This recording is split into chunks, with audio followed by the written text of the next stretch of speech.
안녕하세요. 오늘은 재미있는 한국어 대화 듣기 5단계를 배울 것입니다.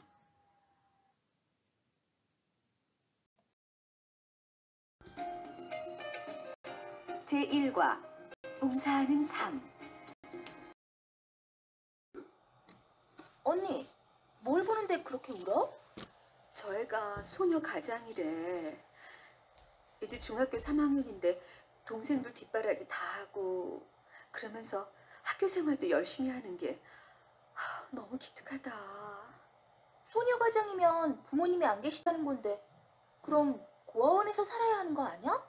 아니, 다행히 보호자로 할머니가 계시긴 한데 몸이 불편하셔서 병석에 누워 계신데. 저런. 그럼 생활은 어떻게 해나가는 건데?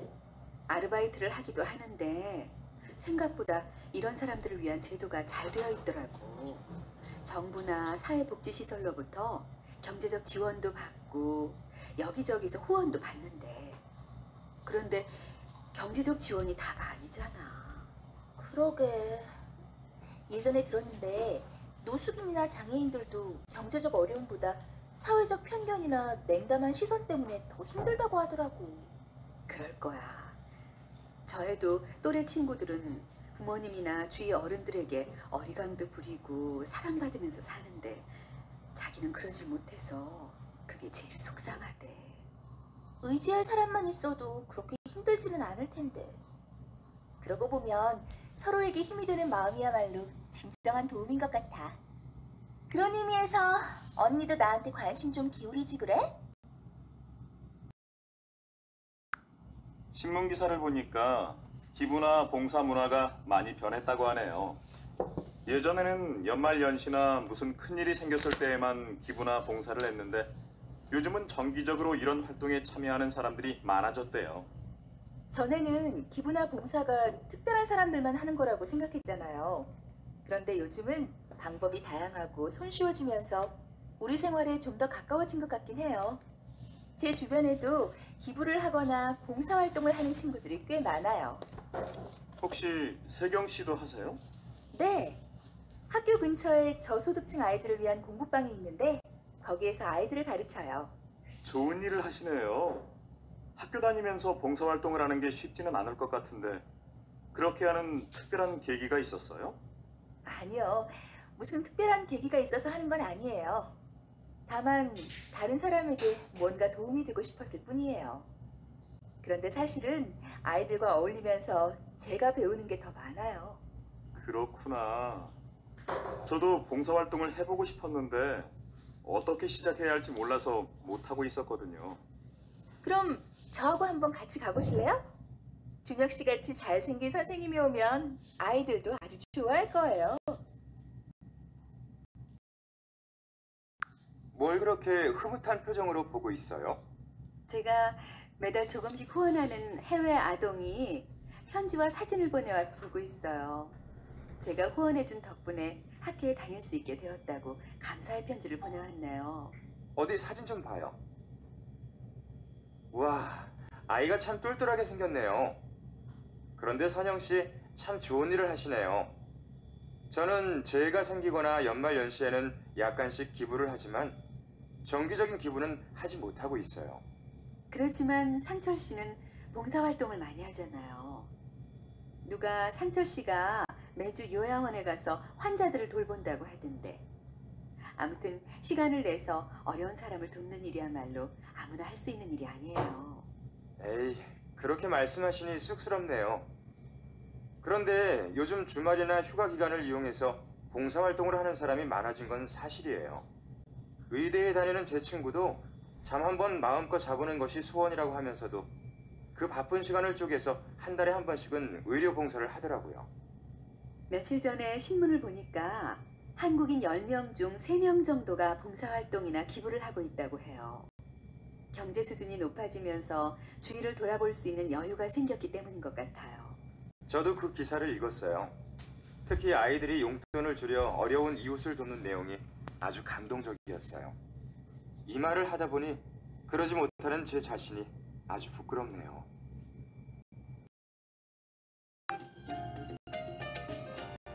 제2과 건강한 생활.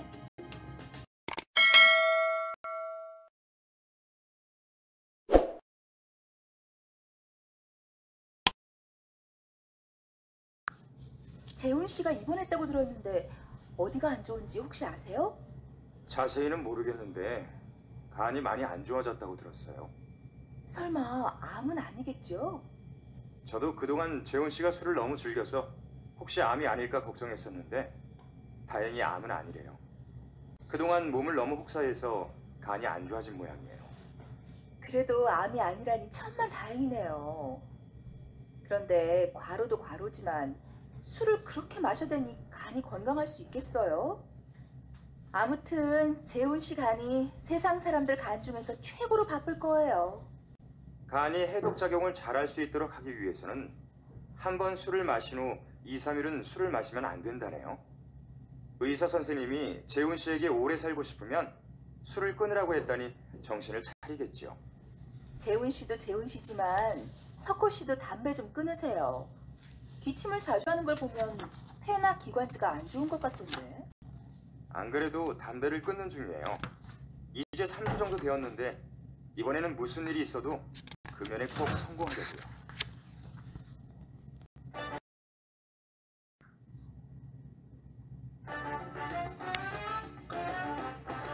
대화 이야기 2. 상민 씨는 건강을 타고나셨나 봐요. 늘 힘이 넘치고 부러워요. 건강을 타고나기는요. 저도 한때는 몸이 약해 아주 고생을 했어요. 건강을 위해 얼마나 노력을 많이 하는데요. 그래요? 어떻게 하시는데요? 매일 1시간씩 운동을 하고 있어요. 아무리 바쁘고 힘들어도 운동을 빼놓지 않으려고 해요. 체력이 그렇게 유지되는 것이 운동 덕이군요. 보약 같은 것도 드세요? 가끔 먹기도 하지만 보약보다는 음식물 섭취에 더 신경을 써요. 사실은 제가 몸은 약하면서 살은 쉽게 찌는 체질이라서 되도록 탄수화물 섭취를 줄이고 채소와 생선 위주의 식생활을 하고 있어요. 둘 다 저에겐 아주 하기 힘든 것들이네요. 저는 빵은 아주 좋아하고 운동하는 건 정말 싫어하거든요. 그리고 일도 많은 데다가 생활도 불규칙하다 보니 건강에 신경 쓸 겨를이 없네요. 아무리 그래도 건강하게 살려면 노력을 해야죠. 먹는 것도 신경 쓰고 운동도 해야 해요. 시간을 내서 운동을 하기가 힘들다면 운동하는 셈 치고 걸어 다니는 것도 한 방법이에요. 아이고 어르신, 날이 꽤 쌀쌀한데 오늘도 운동하러 가세요? 이 정도 날씨가 무엇 대수라고. 그리고 이런 날 집에 있으면 오히려 몸도 찌뿌드드해지고 안 좋아. 자넨 이제 출근하나? 아, 네. 전에도 느꼈지만 어쩜 그렇게 정정하세요? 건강을 유지하는 비법이라도 있으세요? 비법이랄 게 있나? 소식하고 시간 날 때마다 틈틈이 운동하고 언제나 긍정적으로 사는 거지. 언제나 활기찬 모습이 보기 좋으세요. 지금도 이렇게 활력이 넘치시는데 젊으셨을 때는 날아다니셨겠어요? 웬걸? 나도 자네 나이 때는 건강에 전혀 신경을 안 썼지. 그러다가 뇌졸중으로 쓰러진 거야. 뇌졸중이요? 그거 위험하다던데. 원래 혈관 관련 병이 있으셨던 거예요? 아니, 전혀. 자각도 못했었지. 그런데 어느 날 아침에 갑자기 쓰러지고 나니 겁이 덜컥 나더라고. 그때부터 운동도 하고 술도 줄이고 건강에 신경을 쓰게 됐어. 자네도 건강하다 자신하지 말고 몸을 잘 챙겨. 그런데 그게 잘 안 되네요. 회사 생활하는 사람이 다 그렇겠지만 야근에 회식에 몸 돌볼 겨를이 없잖아요. 아무리 그래도 건강을 잃어버리면 무슨 소용이 있나. 건강은 건강할 때 챙기는 거야.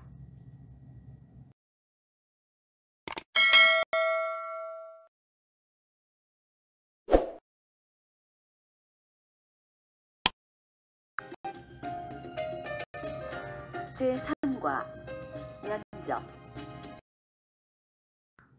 예스민 씨, 우리 학과에 지원한 특별한 동기가 있습니까? 저는 나중에 한국과 인도를 오가는 사업가가 되는 것이 꿈입니다. 그래서 경제학을 공부하기로 마음먹었는데 경제학을 공부하고 싶으면 한국대학교에 가라는 말을 많이 들었기 때문입니다. 목소리에 자신감이 넘치시네요. 본인 성격의 장단점은 뭐라고 생각합니까? 네, 저는 진취적인 성격의 소유자로 어떤 어려움이 닥쳐도 쉽게 포기하지 않는 편입니다. 또 대인관계가 매우 원만하다는 점도 제 성격의 장점이라고 생각합니다. 장단점에 대해 질문했는데 장점에 대해서만 답하신 것 같군요. 저는 좀 진취적이다 보니 가끔 주장이 너무 강할 때가 있습니다.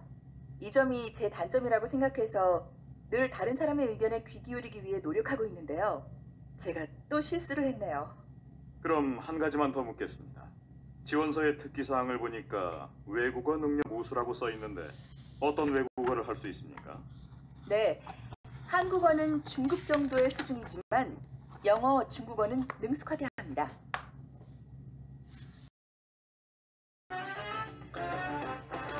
대화와 이야기 2. 이현우 씨, 간단하게 양력 소개 부탁드립니다. 안녕하십니까? 저는 이연우라고 합니다. 1987년에 춘천에서 출생해서 그곳에서 성장했습니다. 대학교 때 서울로 와 한국대학교에서 경영학을 전공했으며 작년 가을에 졸업했습니다. 졸업 후에는 1년간 미국으로 어학연수를 다녀왔습니다. 네, 알겠습니다. 이력서를 보니 국제 경영 분야의 전문가가 되는 것이 희망이라고 했는데 앞으로 우리 회사에 입사하게 되면 어떤 일을 어떻게 할 생각인지 향후 계획에 대해서 이야기해 보시겠습니까? 만약 제가 한국전자에 입사하게 된다면 우선 국내외 전자제품 업계의 동향을 파악할 수 있도록 다양한 경험을 쌓고 싶습니다. 그리고 나중에는 대학에서 배운 학문과 현장에서 쌓은 경험을 바탕으로 한국의 전자업계를 이끄는 전문적 경영인이 되는 것이 최종 목표입니다. 알겠습니다. 포부가 대단하군요. 마지막으로 하고 싶은 말이 있습니까? 아직은 부족함이 많지만 뽑아만 주신다면 정말 최선을 다해 일하면서 회사 발전에 기여할 수 있는 인재가 되도록 하겠습니다.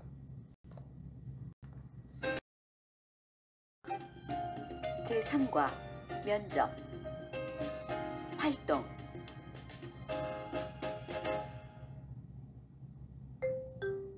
듣기. 다음은 면접에서 자기소개를 하고 있는 상황이다. 잘 듣고 질문에 답해보자.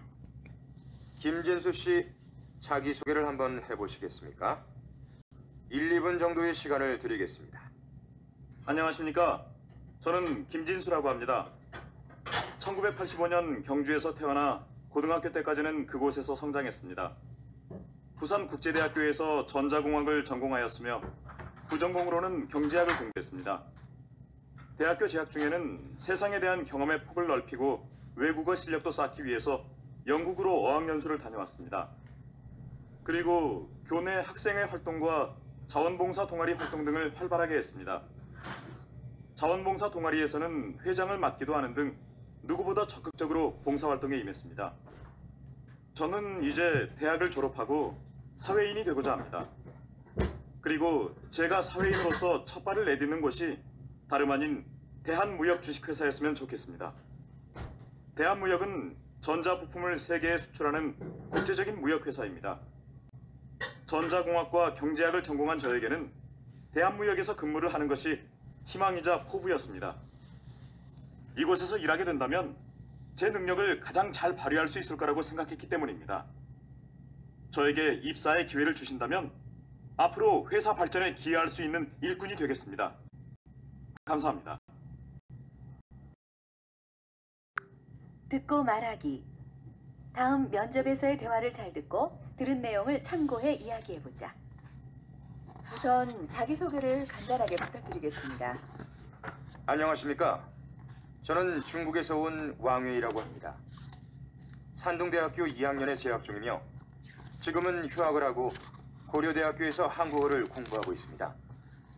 지난 학기에 한국어 4급을 수료했으며 지금은 5급 과정을 다니고 있습니다. 네, 알겠습니다. 왕회희 씨, 몇 가지 묻고 싶은데요. 우선 다른 잡지사들도 많은데 우리 잡지사에서 아르바이트를 하려는 이유가 궁금하네요. 저는 영화를 좋아해서 영화 천국을 매달 구독하고 있는데요. 영화 천국에는 다른 잡지보다 중국 영화에 대한 기사가 많이 실리는 것 같습니다. 저는 영화에 대한 관심도 많고 특히 중국어 번역을 잘할 수 있기 때문에 제가 여기에서 일하게 되면 제 능력도 살리고 좋은 경험도 쌓을 수 있을 거라고 생각했습니다. 이력서를 보니까 전에도 번역을 한 경험이 꽤 되던데 주로 어떤 번역이었습니까? 학교나 기업의 홍보 자료를 중국어로 번역했습니다. 알겠습니다. 그런데 번역 일은 생각보다 힘이 듭니다. 만약에 저희 회사에서 일을 굉장히 많이 시키면서 돈을 아주 조금만 준다면 어떻게 하시겠습니까? 네? 저는 돈을 버는 것보다는 경험을 쌓는 것에 더 큰 의미를 두고 싶습니다. 그렇지만 제가 일한 만큼 돈을 받는 것도 중요하다고 생각하는데 어쨌든 기회만 주신다면 아무리 힘들고 어려운 일이라도 최선을 다하도록 하겠습니다. 알겠습니다. 검토해보고 나중에 연락드리도록 하겠습니다. 수고하셨습니다. 네, 면접 기회를 주셔서 감사합니다.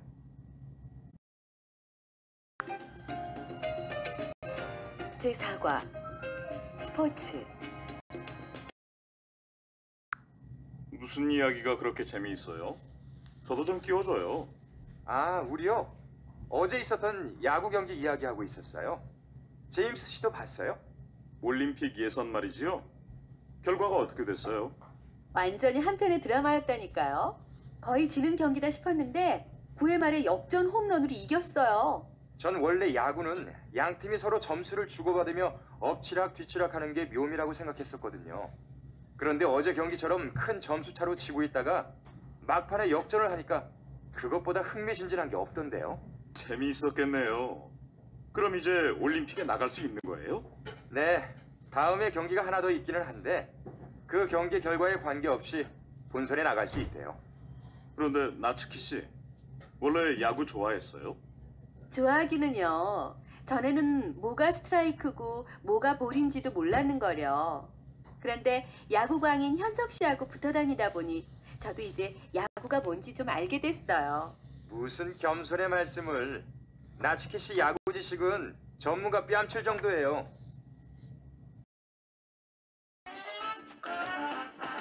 대화와 이야기 2. 요즘 스쿼시를 즐기는 사람들이 많아졌죠? 오늘은 스쿼시란 어떤 운동이며 운동 효과는 어떠한지 전문가를 모시고 알아보도록 하겠습니다. 안녕하세요. 안녕하세요. 대한스쿼시협회 회장 나영수입니다. 먼저 스쿼시가 생소한 분들을 위해 간단히 소개해 주신다면요? 네, 스쿼시는 사방이 막힌 코트 안에서 라켓을 이용해 공을 쳐내는 스포츠입니다. 보통 2명 또는 4명의 선수가 짝을 이루어 교대로 한 번씩 치는데요. 혼자서도 할 수 있죠. 그렇군요. 스쿼시의 장점이라면 뭐가 있을까요?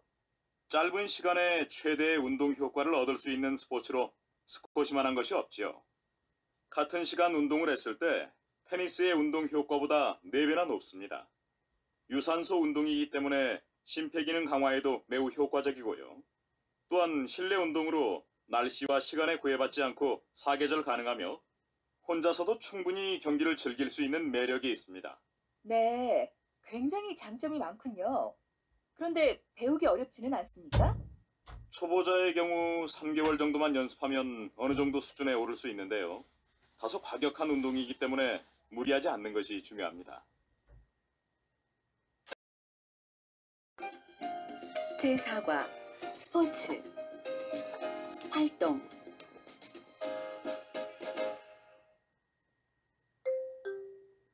듣기 1. 다음은 여러 스포츠 경기 결과에 대한 뉴스이다. 잘 듣고 질문에 답해보자. 스포츠 현장. 안녕하세요. 스포츠 현장 아나운서 이선영입니다. 마린보이 박대영이 또다시 세계 정상에 올랐습니다. 자세한 소식 알아볼까요? 김기영 기자. 네, 박대영이 호주 시드니에서 열린 국제수영 월드컵 남자 자유형 400m 결선에서 3분 39초 99를 기록. 호주의 케빈 머피를 따돌리고 가장 먼저 터치패드를 찍었습니다. 예선을 2위로 통과한 박대영은 초반에 머피와 각축을 벌이는 듯했지만 200m 지점부터 격차를 벌리고 독주 체제를 갖추며 일찌감치 승부를 결정지었습니다. 이 부분 세계 신기록 보유자 존 슐츠를 비롯한 세계 정상권 선수들은 불참했지만 대회 참가 전 목표로 삼았던 것을 모두 달성했다는 점에서 박대영 선수에게 큰 의미가 있는 경기였습니다. 세계 정상권 선수로서의 기량을 유지하며 앞으로 있을 올림픽 금메달 전망을 더욱 밝혔습니다. 네, 박대영 선수 올림픽에서 금메달을 기대해도 되겠네요. 프로야구 소식 전해주시죠. 네, 롯데의 김성주 선수가 홈런 2개를 터뜨리며 팀을 3연패에서 구했습니다. 김성주는 이 홈런으로 홈런 부문 공동 선두로도 나섰습니다. 롯데는 지난주 1승 5패의 부진에 빠지면서 최하위로 밀렸는데요. 김성주가 연타석 홈런을 터뜨리며 롯데를 위기에서 구해냈습니다. 잠실에서 열릴 예정이던 LG 삼성전은 비 때문에 취소됐습니다. 해외 스포츠로 넘어가 볼까요? US 오픈 테니스 남자 단식 결승 진출자가 가려졌다면서요? 네, 테니스 왕제 로저 테일러 선수가 디에고 나달 선수를 물리치고 남자 단식 결승에 진출했습니다. US 오픈을 5차례 연속 제패한 바 있는 테일러는 이날 나달의 공격을 가볍게 따돌리고 3대 0의 승리를 거뒀습니다. 테일러가 우승을 차지할 경우 6차례 연속 우승으로 US 오픈의 새 기록을 수립하게 됩니다. 테일러 선수가 새 기록을 수립하게 될지 궁금하네요. 오늘 소식 감사합니다. 듣기 2. 다음은 어떤 스포츠를 소개하는 뉴스이다. 잘 듣고 질문에 답해보자. 스포츠와 함께 땀과 열정이 있는 곳이면 어디든 달려가는 스포츠 특공대 시간입니다. 오늘은 라크로스 동호인들을 만나러 가는데요. 라크로스란 어떤 스포츠이고 또 어떤 매력이 있는지 알아볼까요? 헬멧에 보호대, 장갑까지 완전 무장을 하고 경기를 준비하는 선수가 있습니다. 손에는 하키 스틱도 아니고 잠자리채와 비슷하게 생긴 기다란 막대를 들었는데요. 끝에 그물이 달린 이 스틱은 크로스라 부릅니다. 크로스를 이용해 고무공을 던지고 받으며 슛을 하는 경기가 바로 라크로스입니다. 도구를 이용해 공을 주고받으며 골대에 공을 넣는 경기 규칙은 하키와 비슷한데요. 격렬하고 빠른 움직임이 특징입니다. 20분씩 4쿼터 동안 경기를 해 득점이 많은 팀이 승리하는 라크로스. 캐나다에서 시작된 라크로스는 유학생들을 중심으로 우리나라에서도 팀이 생겨났습니다. 현재 활동 중인 동호인은 200~300명 정도라고 하네요. 라크로스 동호회 회원의 이야기를 들어보죠. 라크로스요? 야구, 축구, 농구, 하키, 아이스하키의 장점들만 모아놓은 스포츠라고 생각합니다. 축구 같은 경우에는 몸싸움이 어느 정도 제한이 되는데 라크로스는 그렇지 않아서 박진감이 넘치거든요. 단체 경기이기 때문에 팀워크도 많이 필요하고요.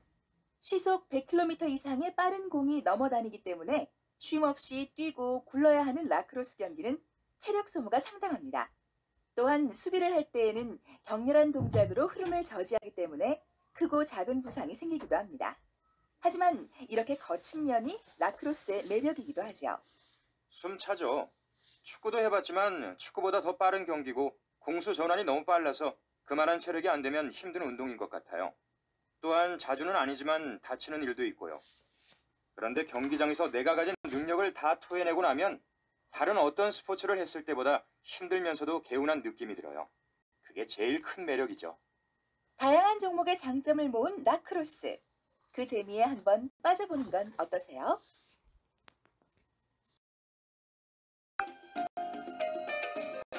제6과 생활 속 과학.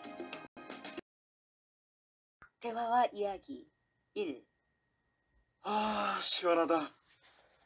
오랜만에 산에 올라오니 가슴이 탁 트이고 좋은데? 선배, 저 좀 잡아주세요. 갑자기 현기증이 나고 속도 메스꺼 온 게 아무래도 고산병인가 봐요. 고산병? 장난치지 마. 여기 고작 해발 500m도 안 될걸? 원래 고산병은 해발고도 2500이나 3000m 이상에서 나타나는 증세야. 내가 볼 때 네 증상은 숙취 같은데. 그런 거예요? 그런데 선배, 고산병은 왜 생기는 거래요? 고도가 높아질수록 기압이 낮아지고 그러면서 공기 중 산소도 희박해진다고 하잖아. 산소가 부족하니까 지상에서 지낼 때보다 쉽게 피로를 느끼게 되는 거지. 근데 얕볼 게 아닌 게 고산병도 심해지면 사망에 이를 수도 있다더라. 그럼 고지대에 사는 사람들은 어떻게 사는 거예요? 인간의 몸은 원래 환경의 변화에 적응해 가게 마련이거든. 그게 인체의 신비지. 우와, 선배님 정말 대단하세요. 아는 것도 많고, 외모도 출중하시고, 성격도 좋으시고, 우성인자만 다 모였나 봐요. 에이, 뭘. 그러는 너도 장점이 많잖아. 착하고, 착하고, 착하고.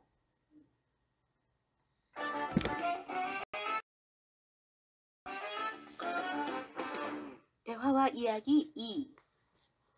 오늘은 생활 속에서 발견할 수 있는 과학 현상에 대해 이야기해 보기로 했죠. 누가 먼저 발표해 볼까요? 제가 먼저 하겠습니다. 저는 주전자에 물이 끓기 전 갑자기 시끄러운 소리를 내게 되는데 그게 왜 그런지에 대해 조사해 봤습니다. 먼저 물을 가열하면 보글보글 끓게 되고 물이 기체로 변화하게 됩니다. 주전자 속에 있던 기체가 밖으로 나오면서 쉿 하는 소리를 내는데요. 우리는 이 소리로 물이 뜨거워지고 있음을 알게 됩니다.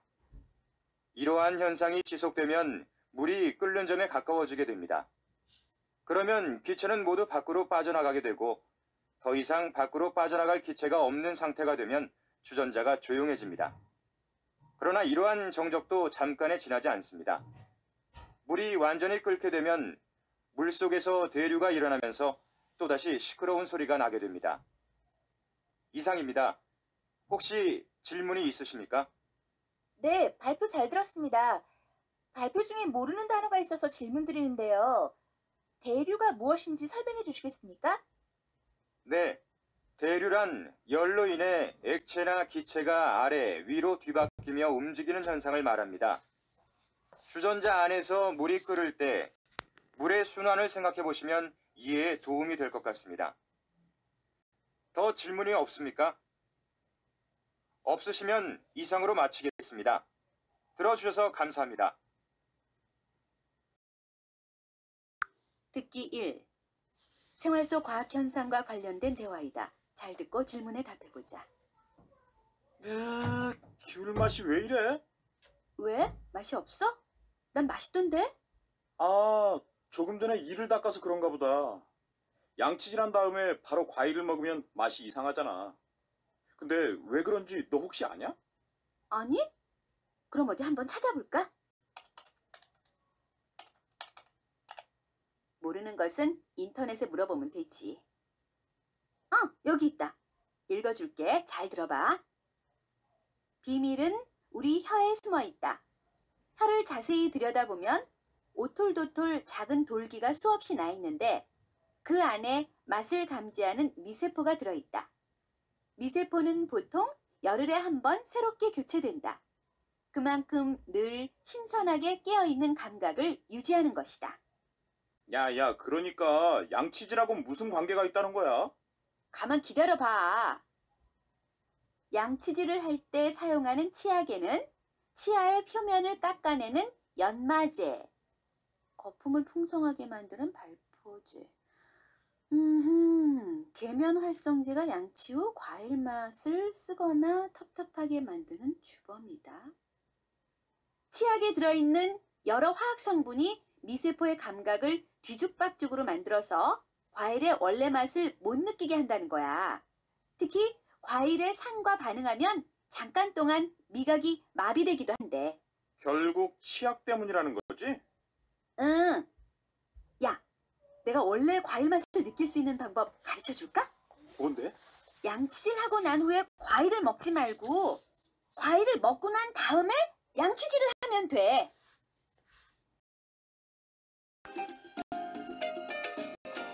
제7과 도시와 사람. 제7과 도시와 사람.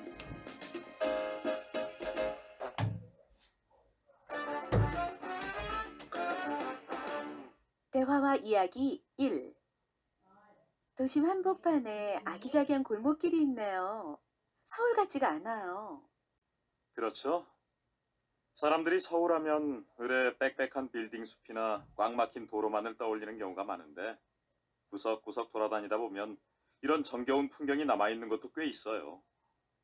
저도 도시 생활이 답답해질 때면 자주 찾는 곳이에요. 제 고향이랑 분위기가 비슷하거든요. 기정 씨 고향이 서울 아니에요? 저는 지금까지 서울 사람인 줄 알았어요. 아니에요. 원래 제 고향은 지방의 소도시예요. 여기에 올라온 것은 대학교 때부터고요. 지방에 있다가 이런 대도시에 오면 처음엔 많이 당황했겠어요. 오히려 처음에는 도시에서 사는 게 마냥 좋았어요. 하늘 높이 솟은 도시에 맞춰누며 일터를 향하는 직장인의 모습, 그리고 휘황찬란한 도시의 야경 등이 다 동경의 대상이었거든요. 하긴 그럴 것도 같네요. 시골에서는 구경도 못했던 걸 도시에서는 쉽게 볼 수 있고 문화시설도 다양하고 생활하기 훨씬 편리하기는 하죠. 지금도 도시 생활이 마음에 드세요? 글쎄요. 지금은 반반이에요. 도시 생활을 오래 하다 보니 마음이 좀 삭막해졌다고나 할까. 생활은 편리한데 마음은 공허한 그런 느낌을 가끔 받거든요. 그래서 이런 곳이 있다는 게 위안이 돼요.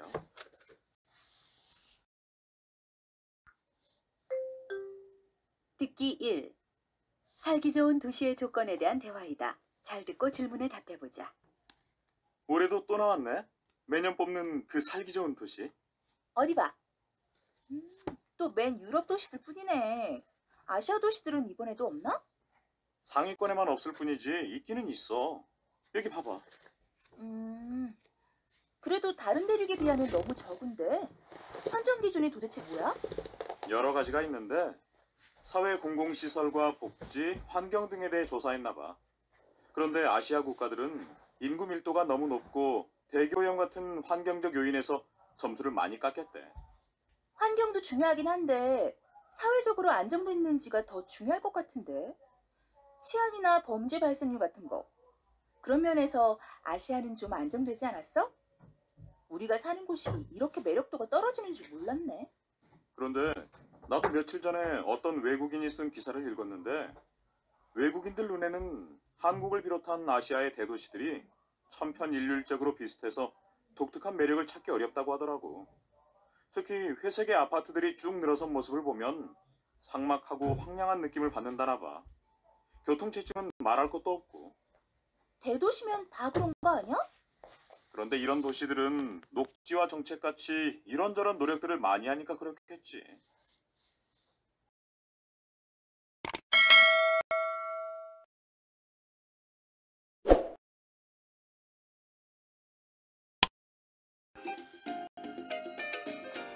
제8과 경제생활.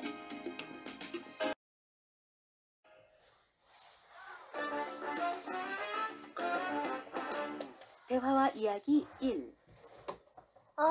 정말 큰일이네. 매일 쓰는 휴대전화를 없앨 수도 없고. 그게 갑자기 무슨 말이야? 휴대전화를 없애다니? 통신비 말이야. 너무 많이 나와서 좀 부담이 돼. 이번 달에도 인터넷하고 휴대전화 요금 합친 게 10만 원이나 나왔더라고. 요즘 사람들이 다 그렇지 뭐. 나도 처음에는 통신비가 한 달 생활비의 3분의 1까지 차지했었어. 안 되겠다 싶어서 이것저것 다 따져보고 나한테 제일 유리한 요금제로 바꿨더니 차이가 꽤 크게 나더라고. 그래? 나도 그렇게 해봐야겠다. 그런데 너 보기보다 알뜰한 데가 있다? 네가 나를 아직 모르는구나. 나 말이야. 저축도 열심히 하고 있고 통장에 잔고도 꽤 돼. 그리고 이제 취직하면 본격적으로 재테크도 해볼 생각이야. 정말? 나는 경제의 경자도 모르는 사람이라 그런 걸 신경 안 쓰고 사는데 네 말을 들으니까 나도 이젠 경제관념을 좀 가져야 하는 건 아닌가 하는 생각이 든다. 경제 말고 나한테 관심을 갖는 건 어때? 생활 경제의 달인과 사귄다. 멋지지 않냐? 됐거든.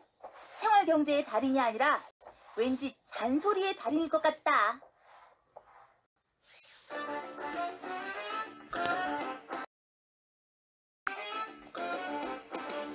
대화와 이야기 2. 지난 상반기에는 물가가 대체로 안정세를 보였는데요. 소장님께서는 다가올 하반기에도 물가가 지금 수준을 유지하리라고 보십니까? 글쎄요. 아직 정확한 예측은 어렵겠지만 상반기와 달리 하반기에는 상당한 수준의 물가 상승이 있지 않을까 생각됩니다. 이미 소비자 물가가 오르기 시작했고 추석을 즈음해서 물가가 큰 폭으로 뛸 것으로 예상됩니다. 하반기 물가가 이처럼 상승하게 되는 원인은 어디에 있다고 보십니까? 현재 국제 유가와 환율이 상승세를 보이고 있는데 이것이 한국 경제에도 영향을 미치기 때문입니다. 그렇다면 물가뿐만 아니라 금융계나 주식시장에도 영향이 좀 있을 텐데요. 네, 그렇습니다. 주가나 금리에도 어느 정도의 변동이 있으리라 생각됩니다. 네, 알겠습니다. 소장님, 물가 상승을 걱정하는 소비자들에게 조언 한 말씀 해주시죠. 무엇보다 불필요한 지출을 줄이는 것이 최선이겠지요. 또 주가나 금리의 하락으로 손실의 우려가 있으니 당분간은 무리한 투자보다는 좋은 시기를 기다리는 것이 바람직하다고 생각합니다.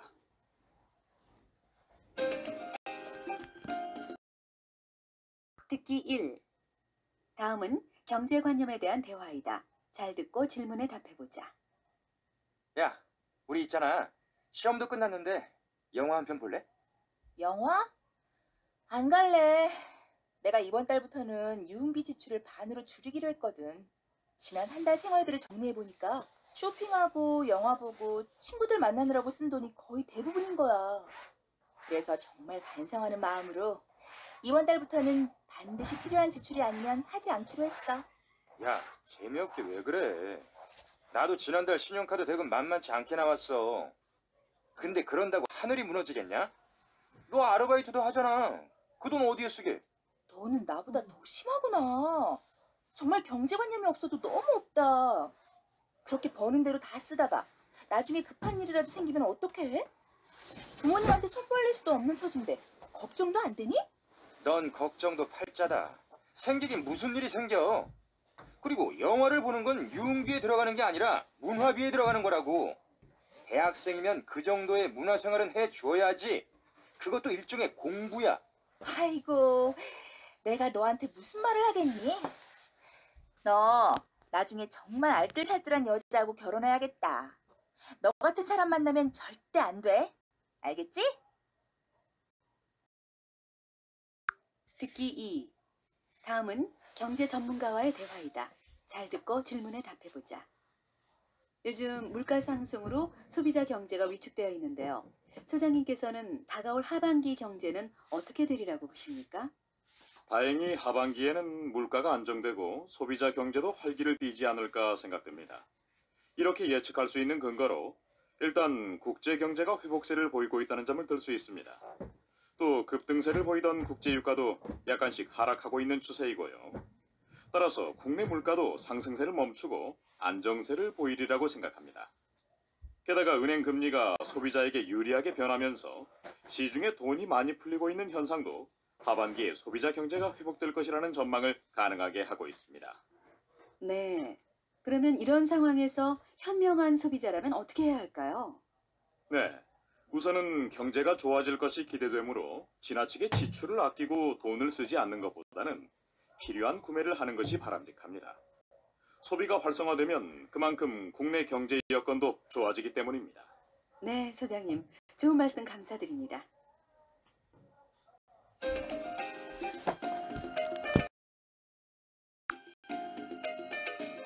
제9과 세계와 나.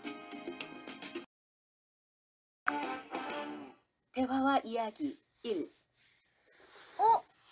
저기 건너편에 페루 식당이 생겼네? 페루라면 지구 정반대에 있는 곳이잖아. 왠지 한국 사람 식성과는 다를 것 같은데 입맛에는 맞으려나? 아니야. 며칠 전에 먹어봤는데 예상외로 입맛에 딱 맞던데? 지환이 네 입맛이 국적 불명인 거 아니야? 사실 한국 사람 중에 너처럼 매운 음식에 젬병인 사람은 없을 거다. 국적 불명이라니. 입맛이 세계화된 거지. 그리고 한국 사람이라고 무조건 매운 음식을 잘 먹을 거라는 것도 선입견이라고. 선입견이란 말이 나왔으니 말인데 내가 볼 때 너희 둘은 뭔가 좀 바뀐 것 같아. 유럽에서 온 로산나는 불교 문화에 관심이 많아서 절이란 절은 다 찾아다니고 지환이 너는 기독교를 믿잖아.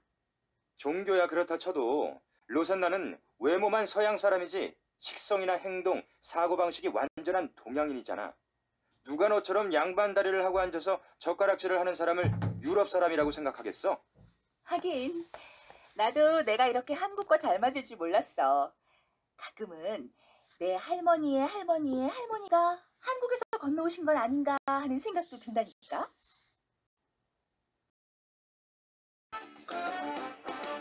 대화와 이야기 2. 여러분, 한국 사람이 가장 즐겨 마시는 음료가 무엇인지 아십니까? 커피 아닌가요? 네, 맞습니다. 제가 준비한 발표 주제는 1년에 약 6천억 잔이 소비되는 전 세계인에게 사랑받는 음료이자 석유 다음으로 교역량이 많은 커피입니다.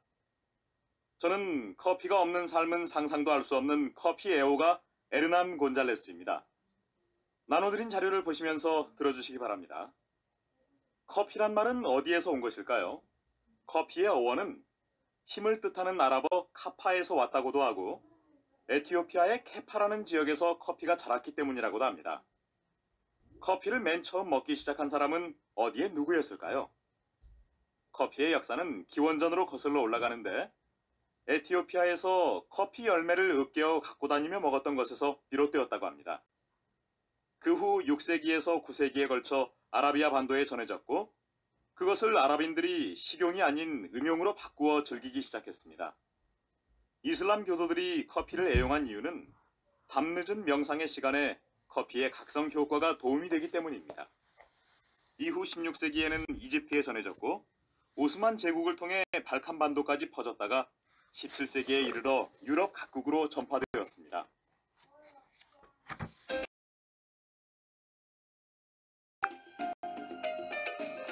제10과 한국의 역사.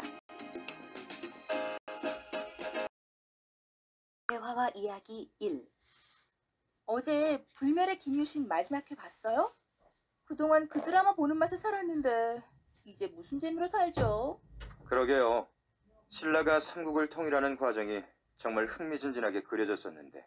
맞아요. 백제와 고구려를 정벌하는 김유신 장군의 활약이 정말 대단했던 것 같아요. 그거 알아요? 저 김유신 장군에게 푹 빠져버린 거. 정말요?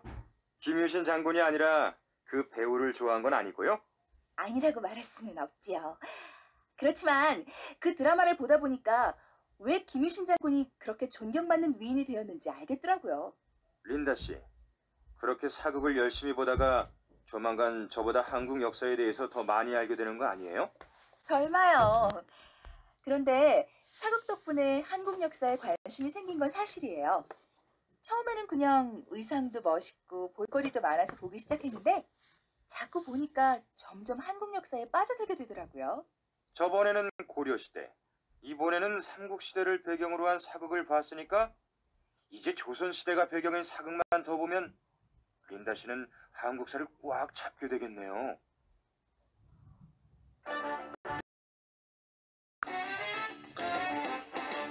대화와 이야기 2. 지금 보시는 것이 그 유명한 고려 청자입니다. 조금 전에 관람하신 조선 백자와 더불어서 한국을 대표하는 작이라고 할 수 있죠. 청자라고 해서 저는 파란색일 거라고 생각했는데 그게 아니네요. 네, 파란색하고는 좀 다르죠. 청자의 색을 흔히 비색이라고 합니다. 고려 청자의 예술적 가치는 이러한 비색이 갖는 은은하면서도 깊이 있는 색감에서부터 출발한다고 볼 수 있어요. 아까 본 조선 백자하고 비교해보면 느낌이 많이 다르죠? 고려 청자가 섬세하고도 화려한 멋이 있다면 조선 백자는 순수하면서 우아한 맛이 있거든요. 왜 그런 차이가 나는 거예요? 두 나라의 문화가 반영된 것인가요? 네, 맞습니다. 고려와 조선의 문화는 공통점도 있지만 차이점도 크지요.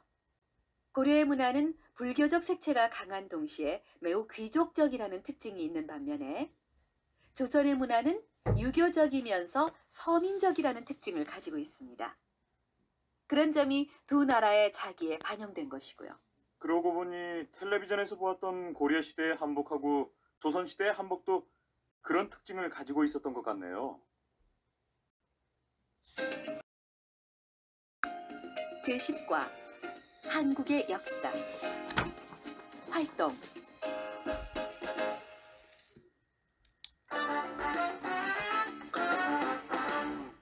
듣기 1. 다음은 경복궁에 관한 대화이다. 잘 듣고 질문에 답해보자. 여기가 말로만 듣던 경복궁이군요. 이야, 멋지다. 수미 씨, 경복궁은 지어진 지 얼마나 됐어요? 조선 초기에 처음 지어졌어요. 조선 초기요? 그게 언젠데요? 저는 한국 역사에 대해 아는 게 거의 없어서 그렇게 말하면 잘 모르겠어요. 조선 초기면 약 600년 전이에요. 토마스 씨, 한국의 역사가 대략 5,000년쯤 되었다고 하잖아요. 5,000년 전부터 지금까지 많은 왕조들이 한반도에 세워졌었는데요. 조선은 14세기 말에서부터 20세기 초까지 500년이 조금 넘게 이어져 온 왕조예요. 20세기 초요? 그러면 비교적 최근이네요. 맞아요. 조선이 한반도의 마지막 왕조거든요. 그렇구나. 600년이 넘은 궁궐이 이렇게 도심 한복판에 있다니 생각해보니까 신기하네요. 서울 시내에는 경복궁만 있는 게 아니에요. 조금만 가면 창덕궁, 창경궁도 있고 시청 앞에는 덕수궁도 있거든요. 다음에 시간 나면 조선시대의 다른 궁들도 보러 가세요.